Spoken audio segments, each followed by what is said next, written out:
அந்த 6 சீட் இருந்தால் தான் அந்த மேஜிக் நம்பர் கிடைக்குங்கும் பொழுது இந்த பேச்சுவார்த்தை ஆரம்பிச்சிருக்கிறாங்க.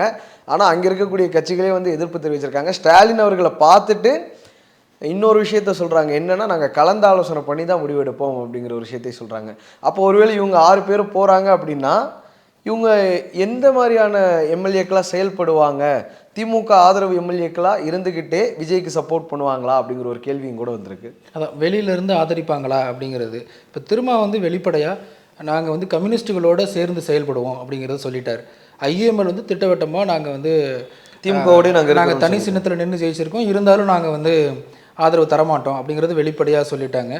பிரேமலதாவுக்கும் ஒரு சின்ன தர்ம சங்கடமான ஒரு நெருடல் இருக்குது. ஏன்னா இப்போ தான் அவங்க வந்து ஒரு ராஜ்யசபா எம்பி வாங்கியிருக்கிறாங்க. கூடுதலாக அவங்கள்ட்ட ஒரே ஒரு எம்எல்ஏ சீட்டு மட்டும்தான் இருக்குது. அதனால் அவங்க வெளிப்படையாக தாவேக்காவை ஆதரிக்கிறதுல அவங்களுக்கும் ஒரு சிக்கல் இருக்குது. இப்போ விசிகாவுக்கு உள்ளே இருந்துக்கிட்டே பல்வேறு நெருக்கடிகளை கொடுத்துட்ருக்குறாங்க.